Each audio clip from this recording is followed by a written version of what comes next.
Louvado seja nosso Senhor Jesus Cristo, para sempre seja louvado. Meu querido irmão, minha querida irmã, bom dia, um ótimo sábado a todos. Estamos iniciando mais um fim de semana. E nesse fim de semana somos chamados a louvar e bendizer a Deus, porque somos escolhidos por Cristo a sermos também os seus seguidores. E no segmento de Jesus, queridos irmãos e irmãs, somos também tomados por perseguições, por injúrias, por calúnias, por tudo aquilo que também o Cristo viveu na sua experiência terrena. É o que nos diz hoje o Evangelho de João, capítulo 15, versículos 18 a 21, dando sequência ao Evangelho que já refletimos durante esta semana. Naquele tempo, disse Jesus aos seus discípulos: se o mundo vos odeia, sabei que primeiro me odiou a mim. Se fosseis do mundo, o mundo gostaria daquilo que lhe pertence. Mas, porque não sois do mundo, porque eu vos escolhi e apartei do mundo, o mundo também vos odeia. Lembrai-vos daquilo que eu vos disse: o servo não é maior que o seu senhor. Se me perseguiram a mim, também perseguirão a vós. Se guardarem a minha palavra, também guardarão a vossa. Tudo isto eles farão contra vós, por causa do meu nome, porque não conhecem aquele que me enviou.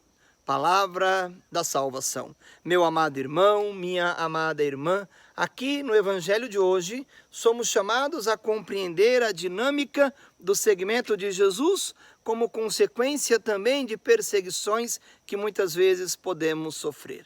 Jesus Cristo vai ser muito claro: se perseguiram também a mim, perseguirão também aqueles que são enviados por mim.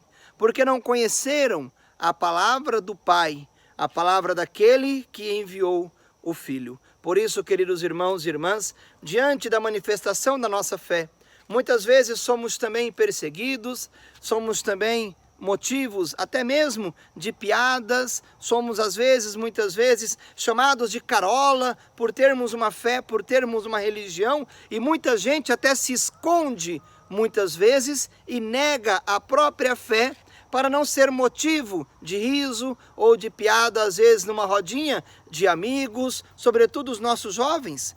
Às vezes nós temos jovens que têm vergonha de manifestar a fé, porque acaba se tornando motivo de chacota ou de piada, como se ter fé, como se seguir Jesus Cristo fosse um problema, como se seguir a Jesus Cristo fosse ter um defeito, mas pelo contrário, seguir Jesus Cristo exige de nós um posicionamento.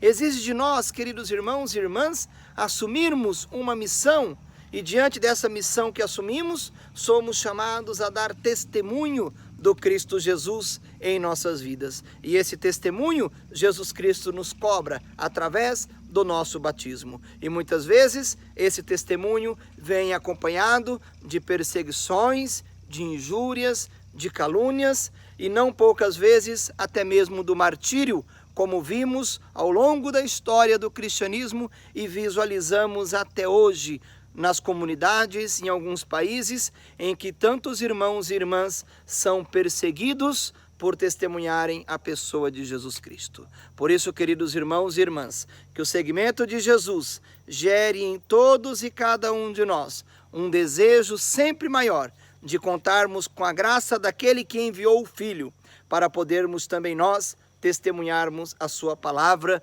testemunharmos o segmento do seu nome. E rezemos nesse final de semana, queridos irmãos e irmãs, pelo nosso Brasil, pela nossa pátria, pelos nossos povos, pelos nossos governantes, para que parem de brincar com vidas, para que parem de brincar com a vida das pessoas em nome de um autoritarismo. Não vivemos um reinado. Vivemos, queridos irmãos e irmãs, um tempo onde os nossos governantes deveriam ter uma única preocupação: acima do poder, acima do autoritarismo, a vida humana. O ser humano em primeiro lugar. Este deveria ser o foco. Mas rezemos, porque o que visualizamos hoje são governantes, seja a começar do nosso presidente, a alguns governadores e prefeitos, fazendo uso da desgraça do nosso povo, fazendo uso desse momento de desgraça e de sofrimento das nossas pessoas para se promoverem, para promoverem o seu autoritarismo, para promoverem corrupção, para promoverem palanque político, às custas do grande número de mortes que temos em nosso país, em nosso estado e que já começamos a ter aqui na nossa cidade de Ubatuba. Que Deus nos abençoe e rezemos pelo nosso povo. Rezemos para que o Senhor conceda aos nossos governantes capacidade e caridade para com aqueles que sofrem. Que Deus nos abençoe. Em nome do Pai, do Filho e do Espírito Santo. Amém.